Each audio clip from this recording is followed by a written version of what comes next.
세상에 암에 걸렸다고 거짓말하는 사람을 본 적 있으신가요? 저는 보았습니다. 그게 무려 저희 시어머니셨네요. 당시에는 너무 어이가 없고 황당해서 생각만 해도 울화가 치밀어 오르고 남편까지 미워 보였지만 지금은 시간이 많이 흘러 상황도 많이 안정되어서 다행이라고 생각해요. 저희 시어머니는 예전부터 저희와 합가하고 싶어 하셨어요. 남편에겐 형이 한 명 있는데 사업 잘 되다가 갑자기 기우는 바람에 빈털터리가 되어 이혼당하고 혼자 원룸에서 살고 있습니다. 자존심이 다쳐서인지 사이좋게 잘 지내던 형제 사이도 허무해지고 저희 남편한테도 연락 안 하며 시댁과도 왕래가 없다고 들었어요.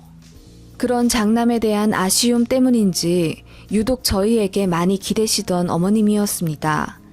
그게 저희 신혼 때 일이었고 저도 당연히 결혼한 지 얼마 안 된 새댁발로 시어머니 기분 맞춰드리느라 고생 꽤나 했었습니다.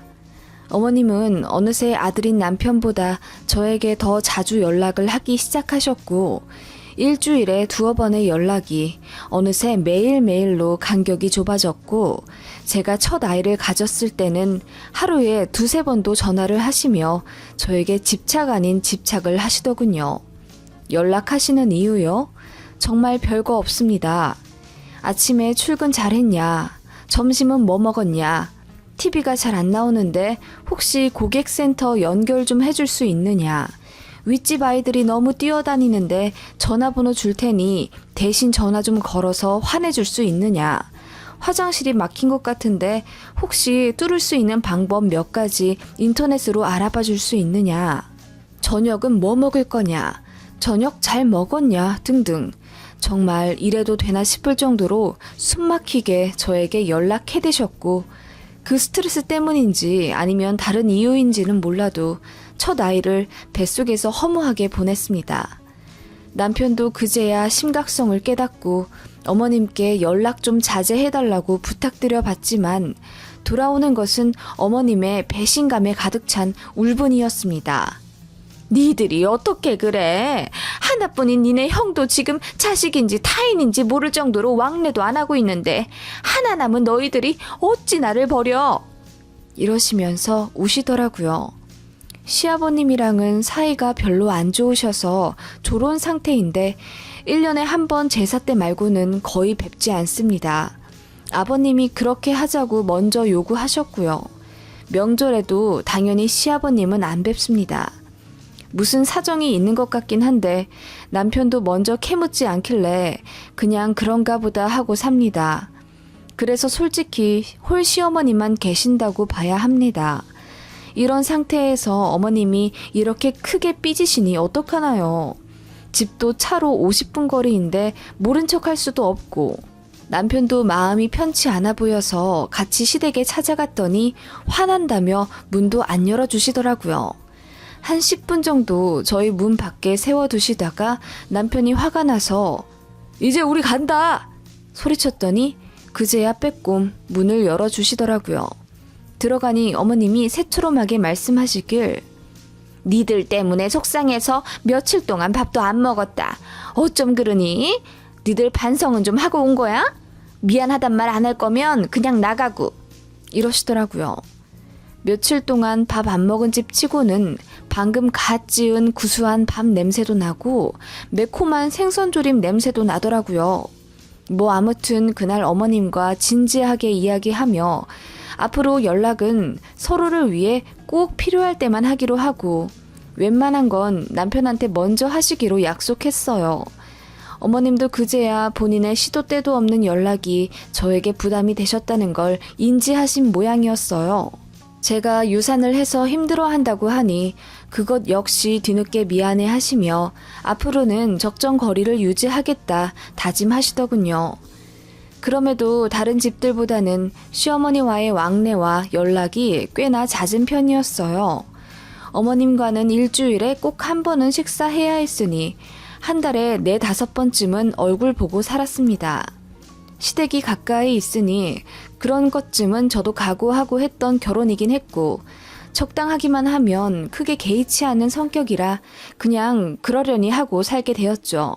그러다가 이제 제가 아이를 또 갖게 되었고 남편은 제가 또 유산할까봐 회사를 관두길 바라더라고요. 남편이 하라고 해서 한 건 아니고 저도 아이를 너무나 바라게 되어서 혹시 모를 상황 때문에 결국 사표를 내고 전업주부의 길로 들어섰습니다. 시간이 좀 많아지면서 친정에도 혼자 자주 가게 되었어요. 친정은 지하철로 40분 정도만 가면 되는 거리라 앉아서 가면 정말 편하게 갈 수 있었거든요.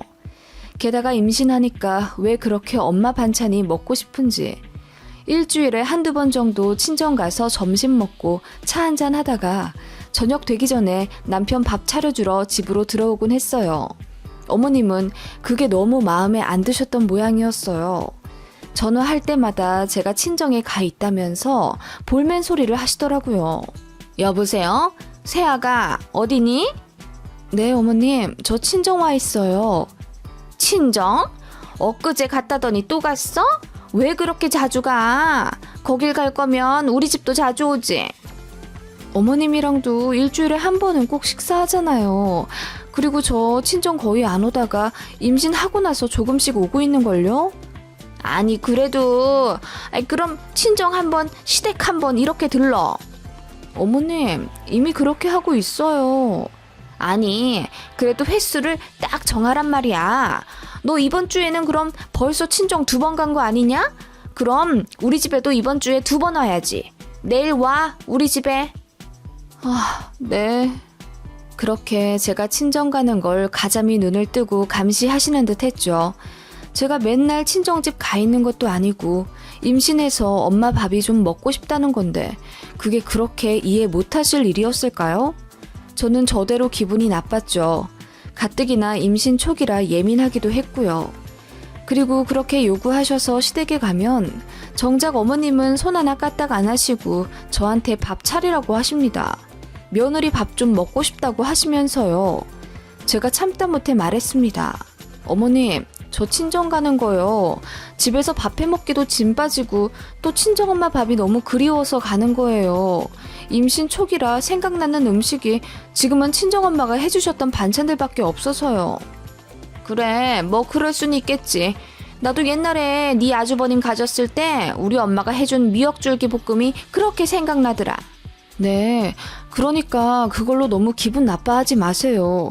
제가 어머님 뵙고 안 뵙고 친정에만 내도록 있는 것도 아니잖아요. 그리고 임신 초기라 편하게 있고 싶기도 하고. 뭐? 그럼 시댁은 불편하다는 거니? 내가 불편해? 아니요, 그건 아닌데요. 솔직히 친정은 쉬러 가는 거고 시댁은 어머님 지금 보시다시피 제가 앞치마 두르고 어머님 밥 차려드리고 있잖아요. 저도 약간 할 말 다 하는 편이라 생각나는 대로 말했습니다. 그랬더니 어머님이 울그락불그락 하시며 아니 너랑 밥 좀 먹는 게 이렇게나 어려운 일이다니? 그거 뭐 그냥 밥솥에서 밥 좀 떠서 같이 차려주는 게 그렇게 힘든 거냐고. 저는 순간 어머님 말씀이 너무 어이가 없었어요. 밥솥에서 밥만 뜨는 게 아니라 어머님이 재료를 싱크대에 올려놓고 이거는 찌개 만들어라, 이거는 나물 볶아라 이러시면서 다 시키시고는 무슨 제가 밥만 떴다고 말씀하시는지 황당했거든요. 그래서 저도 들이박았죠. 시댁 올 때마다 제가 밥 차리지 않느냐, 어머님이 해주시는 밥 먹은 거 손에 꼽는다, 남편도 제가 시댁 올 때마다 부엌에서 일하고 있으니 그거 보기 싫어서 웬만하면 식당 가자고 하는 거다 라고 말했더니 어머님이 또 울먹울먹 거리시면서 억울하다 하시는 거예요. 언성 높아지면 괜히 싸움만 심하게 날 것 같고 저도 기분이 너무 상해서 머리까지 어질하더군요. 그래서 오늘은 이만 가겠다고 하니 어머님이 이러시더군요. 지금 이렇게 나가면 다신 나 안 보고 사는 건 줄 알겠다. 네? 어머님, 그게 무슨 말씀이세요? 저도 어머님이랑 얼굴 붉히고 싶지 않으니 오늘은 여기까지만 하고 가겠다고요. 어머님, 저 사실 너무 힘들어요. 제가 어머님한테 소홀하게 한 적 있나요? 2년 전에 결혼하고 나서부터 어머님 잘 챙겨드렸다고 자부해요, 저. 서로 잘 맞는다고는 저도 말 못하겠지만 가족 되려면 감수해야 하는 부분도 분명히 있을 거라고 생각해서 저도 많이 참았어요. 그런데 어머님 이렇게 나오시는 건 너무한 것 아닌가요? 제가 결혼하고 나서 거의 처음으로 제 생각을 또박또박 길게 말했더니 어머님이 좀 놀라신 눈치더라고요. 그러다가 이내 다시 또 연락 끊긴 큰아들 말씀을 하시며 네 아주버님이랑도 부모 자식 간의 끈이 끊어진 마당에 나는 결국 작은 아들이랑도 이렇게 멀어지는구나. 남편 복도 없고 자식 복도 없는 내 팔자에 며느리한테 효도받기도 글렀고 그래 그냥 가거라. 나는 이렇게 살다가 그냥 없어져 버릴란다. 이러시면서 그냥 안방으로 들어가시는 것 있죠. 저는 따라 들어가지 않고 그냥 밖으로 나왔습니다. 그리고 남편에게 전화해서 모든 사실을 알렸죠. 제가 어머님 비위 맞춰드리는 거 너무 힘들다고 하자 남편도 미안해 하면서 이제 시댁 신경 쓰지 말라고 하더군요. 남편이 그 후로 시어머님께 뭐라 단호하게 말씀드린 모양이에요. 임신 기간이라도 와이프 건들지 말라는 식으로요. 그날 이후로 어머님 연락은 정말 안 왔고 저도 굳이 하진 않았습니다. 저도 이제 뱃속의 아이와 저만 생각하고 싶어서 일부러 외면했어요. 그렇게 사랑스러운 아이를 낳고 나서 어머님을 안 뵐 순 없으니 왕래를 다시 시작했습니다. 어머님은 못 이기는 척 손자만 보러 오시는 척 하더니 결국 전처럼 되더군요. 시도 때도 없이 저희 집에 오시고 그걸로도 모자라 시댁에 돌아가시면 영상통화를 거시곤 했습니다. 정말 하루 24시간 어머님이랑 같이 있는 기분이 들었죠. 어머님이 저희 집에 오시면 손을 좀 덜어주시냐고요? 그것도 아니었습니다. 아이는 정말 눈으로만 보시며 예쁜 것만 즐기다 가시고 아이 똥냄새 때문에 구역질 난다고 기저귀 한번 갈아주지 않으셨어요. 그저 이거 치워라, 저거 위험하니 치워라, 애 춥다, 애 덥다, 애가 배고프댄다 잔소리만 하셨습니다. 가끔 친정엄마도 육아를 도와주시러 오셨는데 저희 친정엄마는 저 애 낳고 산후풍 때문에 힘드니 손 하나 까딱하지 못하게 당신께서 요리며 육아며 다 해주셨거든요. 친정엄마도 일하시는 게 있어서 자주 오진 못하셨습니다. 그래서 시어머니랑 마주친 적은 별로 없었던 것 같아요. 아니 생각해보면 시어머니가 저희 친정엄마를 엄청 피하셨던 것 같네요. 아무튼 그런 상황이 몇 개월 이어지니 저도 스트레스가 너무 심했습니다.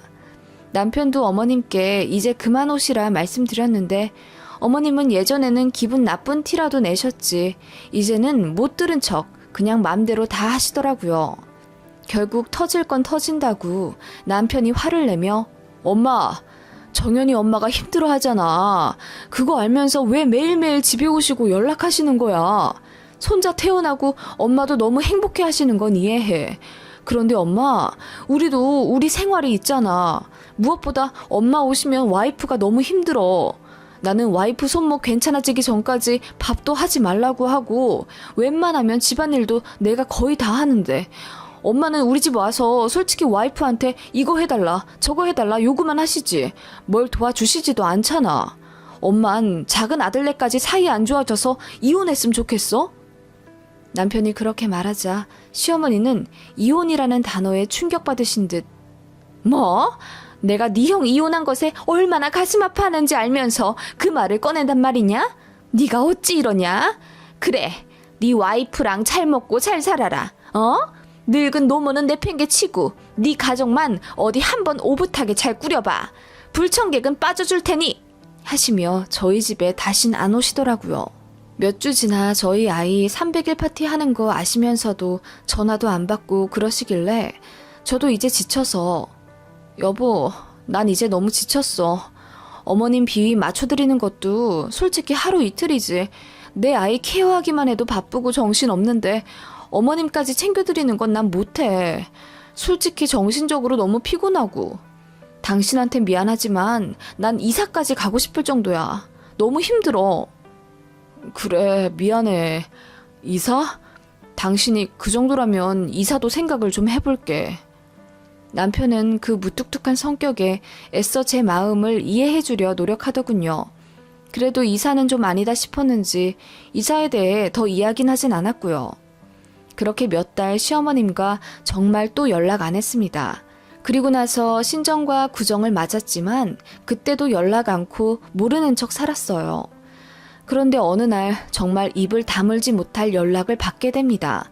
어머님으로부터요. 아이와 문화센터 다녀오는 길에 마트에 들러 장을 보고 있는데 전화가 오더라고요. 발신인을 보니 어머님이셨습니다. 새아가니? 네, 어머님 저예요. 통화는 오랜만이네요. 그래, 그렇구나. 잘 지냈니? 네, 어머님도 잘 지내셨고요? 그래, 아니, 잘 못 지냈다. 사실 내가 얼마 전에 속이 너무 안 좋고 매일 토하고 그래서 동네 병원에 갔는데 글쎄 이리저리 진찰을 해보더니 나보고 큰 병원에 가라는 거다. 어머, 그러셨어요? 그래서 검사를 했는데 글쎄 내가 암이란다. 네? 어머님이 암이시라고요? 그래, 위암 3기라면서 얼마 못 살 거라는데 그래서 그렇게 내가 힘이 없고 그랬나 봐. 어머님, 일단 정연이 아빠한테 이야기를 할게요. 그래, 얘기하고 이번 주에 얼굴이나 한번 보자. 그렇게 남편에게 이야기를 했더니 엄청 놀라더라고요. 어머님은 주말에 뵙긴 했지만 저녁에 들어온 남편과 상의 끝에 그날 바로 시댁에가 어머님을 뵙기로 했습니다. 연락도 없이 불쑥 찾아온 저희에게 어머님은 너무나 놀라신 듯 했어요. 전보다 좀 수척해지신 것도 같고 그렇더라고요. 남편이 눈물을 흘리며 자초지종을 묻자 어머님이 말을 더듬으시며 주말에 정리해서 말해준다 하시더라고요. 어머님은 그렇게 저희를 쫓아내다시피 하셔서 얼마 대화도 못했습니다. 그 주에 어머님을 뵈러 다시 가니 이번에는 정말 행색이 말도 못하게 안 좋으신 거예요. 저번에는 그래도 이 정도는 아니었는데 불과 3일 만에 눈밑은 퀭하고 입술은 다 터 계신 것 같고 그리고 어머님이 이어 말씀하시기를 위암 3기인데 항암 치료하기 전에 수술 먼저 하게 되셨다면서 수술은 시이모가 병간 후 해주기로 하셨으니 저희더러 신경 쓸 거 없다고 하시더라고요.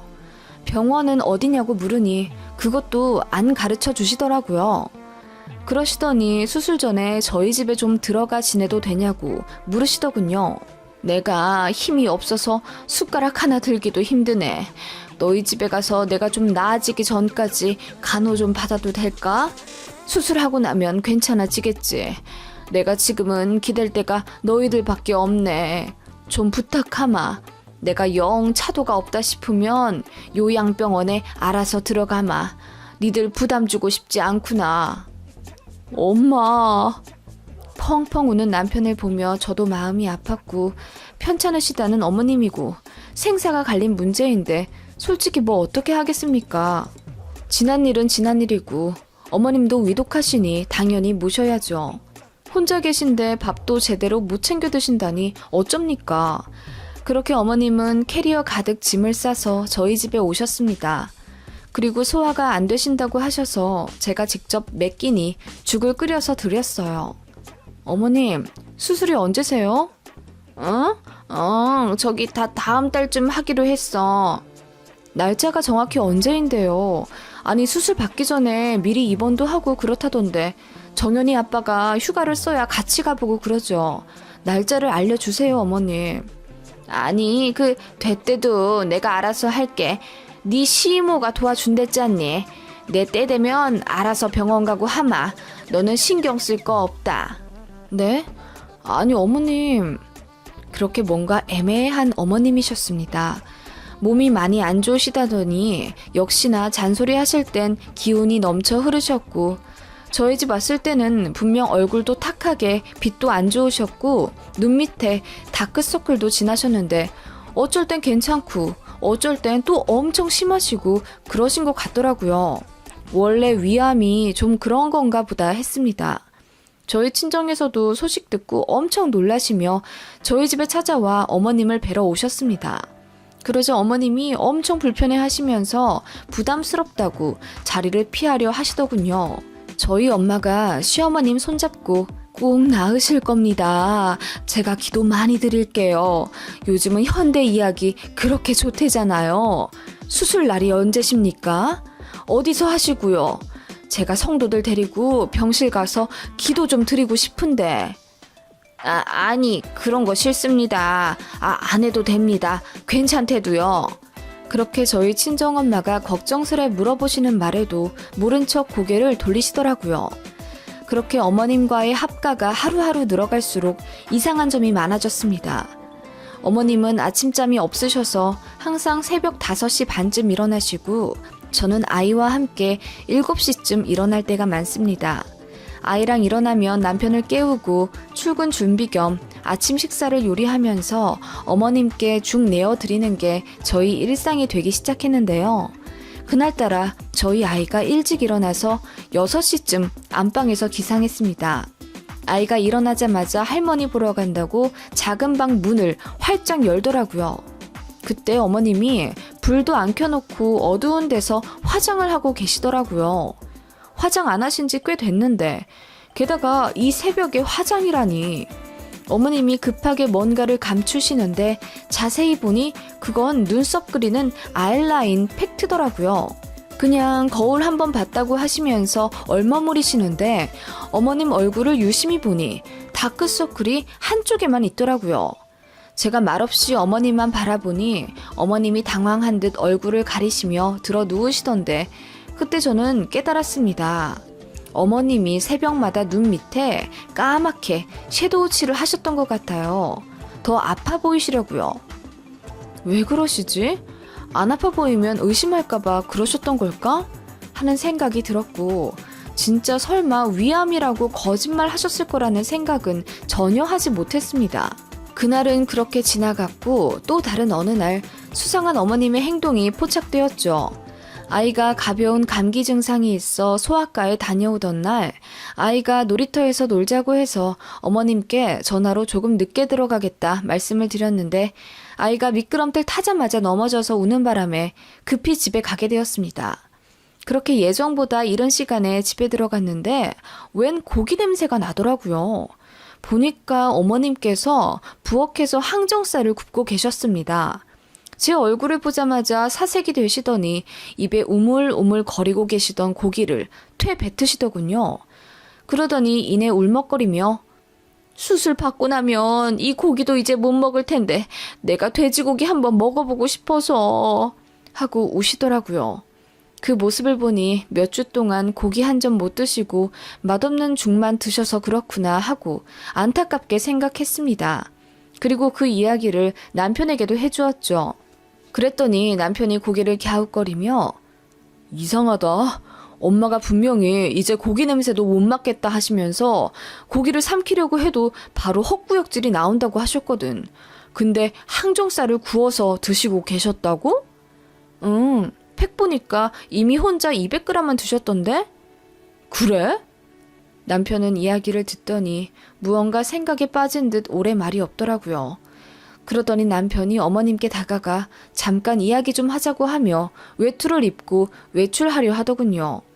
어머님이 놀란 듯 왜 그러냐 하니 남편이 아무리 그래도 내가 아들인데 엄마 몸 상태도 제대로 모르고 있다는 게 말이 안 되잖아. 위암 3기면 어느 정도 진행이 된 건지 수술은 언젠지 그리고 전후에 어떻게 관리를 해야 하는지 정도는 보호자인 내가 얘기를 좀 들어야 한다고. 아니 그야 내가 니들 부담 가질 필요 없다고 몇 번이나 말하지 않았니? 부담이라니 자식이라면 당연히 알아야 하는 부분이야. 엄마 다니는 병원이 어디라고? 일단 거기 응급실로 가자.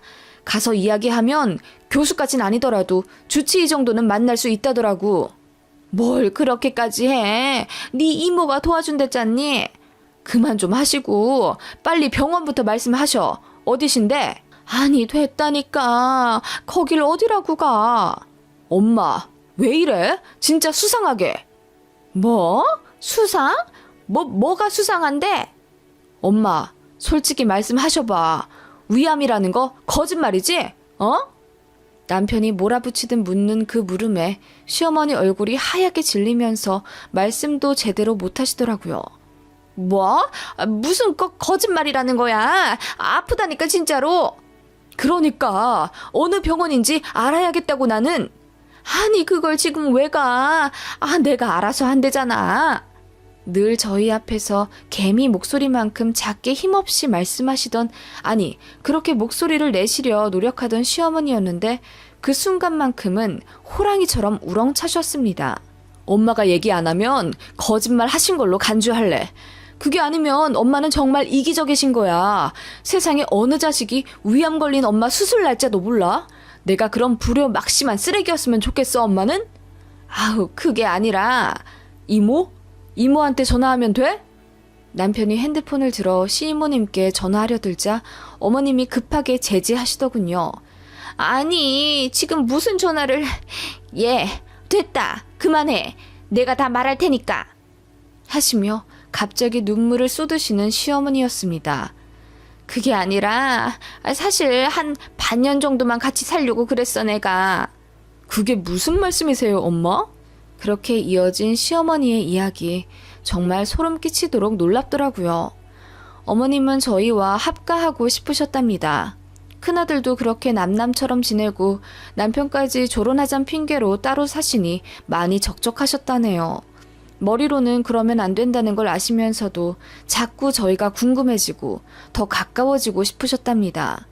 일주일에 한 번 만나는 것도 많다고 주위에서 만류했지만 그걸로는 한참 모자라고 매 순간 갈증이 있으셨다고.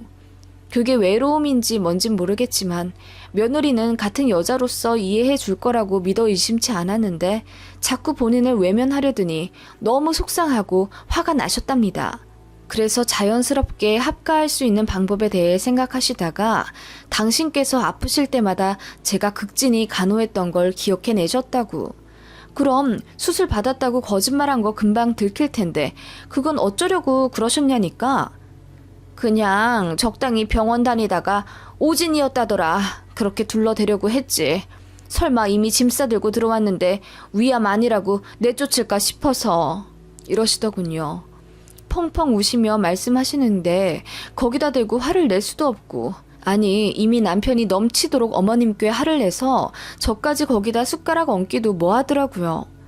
어머님은 그렇게 다시 시댁에 돌아가셨고 남편은 그 길로 어머님이랑 다신 연락하고 싶지 않다고 분에 겨워 씩씩대더군요. 그런 남편에게 어머님이 얼마나 외롭고 쓸쓸하셨으면 그런 생각까지 하셨겠어. 하나 남은 자식인 당신마저 그럴 필요는 없을 것 같아. 나도 화는 많이 나지만 그냥 적당히 하고 어머님이랑 앞으로 어떻게 할지부터 현실적으로 생각해보자. 라고 말했고 저는 제 생각을 말했어요. 어머님은 채워지지 않는 갈증이 있으신 모양인데 그것부터 해결하는 게 우선순위 같다. 상담을 다니시던지 아니면 동호회나 문화센터 같은 걸 등록해드려서 새로운 재미를 찾으시도록 도와드려야 한다. 그렇지 않으면 어머님은 계속 우리에게 집착하시고 기대실 거다. 어머님이 건강한 노후를 맞으시는 게 우리에게 이롭다. 라고 말했죠. 남편도 그 말에 동의하고 진작 그렇게 해드렸어야 했는데 제 눈치 보느라 자기도 생각에 여유가 없었다더군요. 누가 보면 저 때문인 줄. 아무튼 결과부터 말씀드리면 저희는 이사 갔습니다. 꼭 어머님 때문은 아니었고 마침 집 계약도 끝났고 제가 제 친정 가족과 동업으로 가게를 내면서 이사가 절실해졌어요. 그렇게 물리적으로 거리가 멀어지니 어머님도 처음에는 더 힘들어 하시는 것 같더니 저희가 등록해드린 중장년층 대상 문화센터를 일주일에 2번 참여하시고 새로운 취미인 등산도 시작하시면서 일상의 활기를 찾으신 것 같더라고요. 과정에서 친구분들도 좀 만드신 것 같고 그로 인해 전보다 많이 자신감도 생기셨어요. 그전에는 제 앞에서만 목소리 크셨지 막상 부끄러움이 워낙 많으신 편이라 다른 사람들 앞에서는 우물쭈물대며 말씀도 잘 못하셨거든요. 어머님 스스로 자신의 삶을 되찾는 연습을 하신 걸지도요. 아무튼 지금은 저도 바빠졌고 어머님도 일상을 개척해 나가시며 저희만 바라보던 고개를 조금 세상으로 돌려가시는 것 같아서 보기가 좋습니다. 졸혼이란 이름 하에 별거 하시던 시아버지랑도 다시 소통하며 사이가 좋아져 가시는 것 같기도 하고요. 제가 모르긴 몰라도 시아버지도 아마 시어머니의 독립적이지 못하고 가족에만 기대려는 성격 때문에 지치셨던 것 같아요. 그래서 떨어져 살자고 하셨던 것 같고요. 서로 많이 힘들었는데 이렇게 되니 마음이 한결 가벼워졌어요.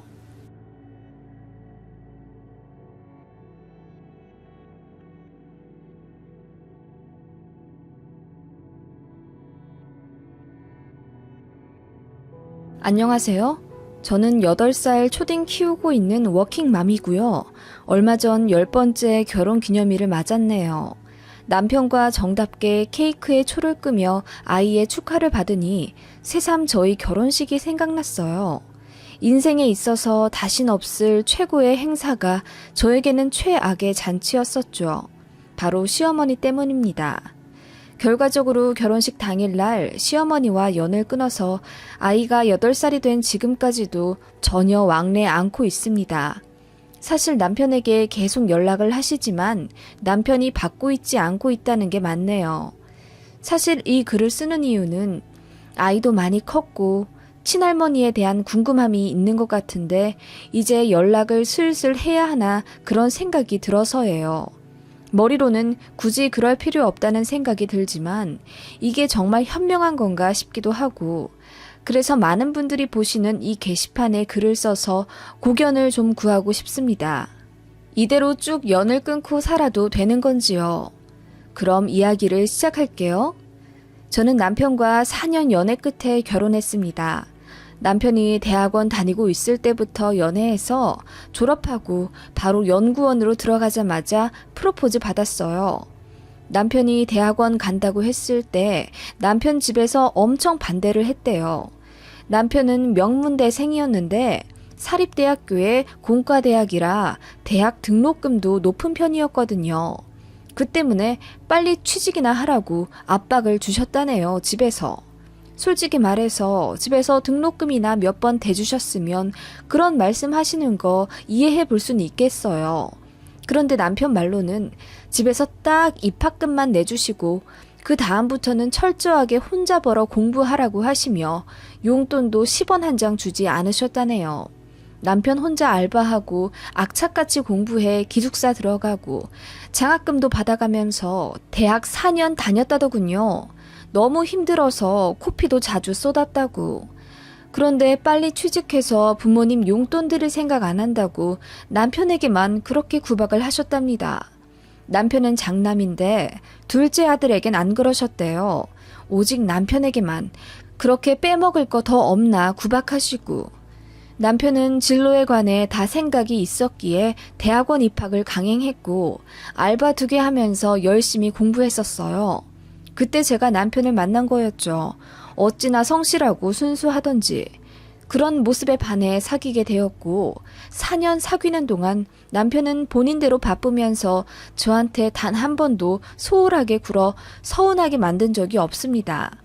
그런 모습들을 좋게 보아 남편 프로포즈에 오케이 했고 저희 부모님 역시 남편을 아주 마음에 들어 하셨어요. 게다가 대기업 연구원이었으니 경제적으로도 문제될 것 없었죠. 다만 마음 한구석에 걸리는 것이 하나 있다면 그것은 바로 시어머니 될 뿐이었습니다. 돈. 어머님은 너무나 돈돈거리는 사람이었어요. 연애 때 있었던 일을 하나 얘기해보자면요. 남편이 대학원 다니면서 과외 알바도 하고 모 회사에서 자료 봐주고 수정해주는 타임제 근무도 했었어요. 그래서 대학원생이었지만 한 달에 200만 원 가량 이미 벌고 있었습니다. 남편은 일찌감치 독립해서 살았지만 다달이 시댁에 돈도 들이고 있었다더군요. 어머님이 강력하게 주장해서 한 달에 100만 원씩 보내고 있었다더군요. 키워준 값 운운하시면서요. 지금 생각하면 아니 제대로 취직도 못한 상태인데 그런 아들에게 다달이 100만 원이라뇨. 워낙 입김이 세신 분이기도 하고 괜히 싫은 티 냈다가는 학교까지 찾아와 고성 지르실 뿐이라면서 남편은 묵묵히 돈을 보내더라고요. 남편 입장은 이랬어요. 나는 키워주신 부모님한테 감사하지만 어릴 때부터 워낙 독립적으로 살았어. 고등학교 때부터 거의 용돈 못 받고 살았다면 말 다 한 거지. 우리 어머니가 아버지 때문에 많이 고생하셨고 어머니 덕분에 다 쓰러져 가는 집에서 32평 아파트로 이사 간 것도 맞지만 그건 어디까지나 엄마 욕심이었고 내 입에 들어가는 쌀밥 한 숟가락 아까워 하시는 분이었어. 나도 그런 것들이 다 가슴에 사무치거든. 집에서 다달이 100만 원 보내달라고 하시는 것도 정말 사정이 어려워서가 아니라는 것쯤은 알고 있어. 결혼하고 나면 나도 가정을 꾸리게 되는 건데 절대로 다달이 100만 원이나 보내드릴 순 없어. 그렇게 하기 싫어서 지금 돌이 다 하는 거야. 돈 문제는 확실히 짚고 넘어가야 너도 나를 믿고 결혼할 수 있겠지. 이건 약속할게. 내가 밑빠진 독이 아니라는 걸 너와 살면서 꼭 증명해 보일게. 남편은 그렇게 저에게 믿음을 주어가며 저와 결혼하고 싶어 했어요. 저는 당시 너무 많이 어렸기 때문에 어머님의 그런 모습이 크게 심각하게 와닿진 않았는데 사실 알고 저희 엄마가 많이 걱정하시더라고요. 취직도 안 했는데 벌써부터 그렇게 아들한테 다달이 돈을 받아가신다냐. 어린 아들 공부하랴 알바하랴 얼마나 힘들 텐데 더 얹어주질 못할 망정 그걸 뺏어가? 나중에 결혼하면 꽤나 골치 아프겠다. 난 성환이 너무 성실하고 착해서 마음에 쏙 들지만 시댁이 그런 사람들이면 두 팔 벌려 환영은 못해. 어느 딸 부모가 그런 집에 시집 보내는 걸 좋아하겠니? 엄마는 그렇게 근심 어린 의견을 내비치시곤 했죠. 그래도 남편이 워낙 성실하고 착한 걸 아시니 사람 자체는 굉장히 마음에 들어 하셨습니다. 결혼 전에도 저희 집에 자주 식사하러 가곤 했는데 그때 저 빼고 어머님의 금전적인 요구에 관해 남편이랑 둘이 이야기를 자주 하셨던 모양이에요. 그때마다 남편이 본인 입장 정확하게 어필해서 결국 결혼 승낙 받았습니다. 그렇게 남편이 연구원 합격하고 프로포즈 받은 이후 저도 처음 남편네 집에 인사를 가게 되었어요. 그날 역시 잊을 수가 없네요. 시어머니는 처음부터 저를 탐탁치 않아 하셨습니다. 우리 아들이 무려 대기업 연구원인데 신부가 너무 평범한 거 아니야? 한 달에 얼마나 벌어? 이게 어머님 첫 마디였죠. 당황을 넘어서 화가 난 남편이 좀처럼 본 적 없이 버럭 큰 소리를 내며 엄마는 며느리 될 사람한테 대뜸 돈 얘기부터 먼저 하고 싶어요? 아무리 그래도 이름 정도는 먼저 물어보셔야죠. 이름이야? 결혼식장에서 안내판 보면 되는 거고 결혼은 현실이야. 돈 없으면 행복은 창문 밖으로 날아난다. 내가 부족한 네 아빠 몫까지 다 해내느라 얼마나 고생했는지 알잖니? 어머님의 말씀에 구석에서 아무 말 없으시던 시아버님이 헛기침을 하시며 얼굴이 벌개지셨죠. 민망해 하시면서도 한 소리 못 하시는 걸 보니 괜히 마음이 좀 그렇더라고요. 어머님은 정말 대단하셨습니다. 요즘은 남자나 여자나 같이 벌어야 해. 집값이 얼만데 우리 아들은 대기업 다니면서 돈도 많이 벌고 성과금? 그것도 1년에 몇 천씩이나 받아온다는데 넌 연봉이 얼마나 되냐? 결혼해서 애 낳아도 악착같이 일은 다녀야 한다? 엄마, 그건 우리가 알아서 해. 이런 말씀 하실 거면 괜히 인사 와서 안 봐도 될 모습만 보인 것 같네. 남편이 화를 내며 제 손목을 잡고 일어서려 하자 그제야 어머님이 아차 싶어 하며 알았다 알았어. 밥이라도 먹고 가. 내 아무 소리 안 할 테니까. 하시며 부엌으로 이끄시던 어머님이었습니다. 그렇게 식탁에 갔는데 세상에나 며느리 될 사람이 인사 온다는데 상차림이 꽤나 간소하더군요. 콩나물국에 멸치, 콩자반, 계란 후라이가 다였습니다. 엄마, 아니 이게... 그러니까 내가 식당 가자고 했잖아요. 식당 가서 돈 네가 낼 거잖니? 네 돈이 내 돈인데 뭘 밖에다 쓰고 앉아있어. 그래, 며느리면 우리 가족 될 사람이니까 평소처럼 먹어야지. 상다리 휘어지게 차려봤자 뭐 있다니? 어머님은 그렇게 대충 휘휘 손으로 저어가며 분위기를 진정시키더니 앉아서 밥 먹자고 하시더군요. 남편이 제 표정을 살피더니 귓속말로 대충 먹고 빨리 나가자고 하더군요. 솔직히 말하면 기분 나빴습니다. 저희 어머니는 예비신랑 인사 온다고 거의 3일 전부터 시장도 다니시고 직접 어디 전화도 걸어가며 좋은 식재료 공수해오고 그러셨거든요. 그래서 소갈비에 쇠고기 묵국에 정말 상다리 휘어지게 저녁상 차려주셨고 남편 좋아한다는 크림 파스타까지 인터넷으로 레시피 공부해가며 내어주셨거든요. 제가 머쓱해하며 한술 뜨자 어머님이 큰 소리 치시며 옆집이 콩나물을 많이 키웠다고 한 바가지 준 거야. 집에서 키운 거라 좀 질기긴 한데 그래도 먹을만해. 다 먹고 가. 괜히 남기면 음식물 쓰레기 나온다. 요즘은 음식물 쓰레기 버리는 것도 전부 돈인 거 알지? 엄마, 제발 그런 소리 좀 그만하세요. 뭐 어때서 그래? 어차피 가족들 사이인데. 어머님은 그렇게 말씀하시며 우악스럽게 밥을 크게 한술 떠서 입에 넣으시곤 미처 씹기도 전에 또 말씀하시더군요. 연봉이 얼마인지는 절대 말 안 해주는구나. 그래 뭐 평범하다고 들었으니 3천 언저리겠지. 그 밑은 내가 결혼 못 시켜. 좌우지간 남편 믿고 결혼하자마자 관두는 그런 멍청한 짓은 하지 마라. 나는 그거면 된다. 며느리 노릇 그런 거 필요 없어. 안부 전화 이런 거 안 해도 되고 명절에 일찍 와서 앞치마 두르고 전 부치고 고기 굽고 그런 거 안 해도 된다. 그냥 둘이 부지런히 벌어서 우리 집에 다달이 100만 원씩만 줘. 나는 그거면 돼. 그 말씀에 남편이 불같이 화를 내며 결국 제 손을 잡고 일어나는 바람에 엉망진창이 되었던 첫 인사였습니다. 남편은 차 안에서 눈물까지 흘리더군요. 본인 어머니가 너무 창피하다고요. 우리 엄마는 왜 이렇게 돈에 환장하셨을까? 정말 지긋지긋해.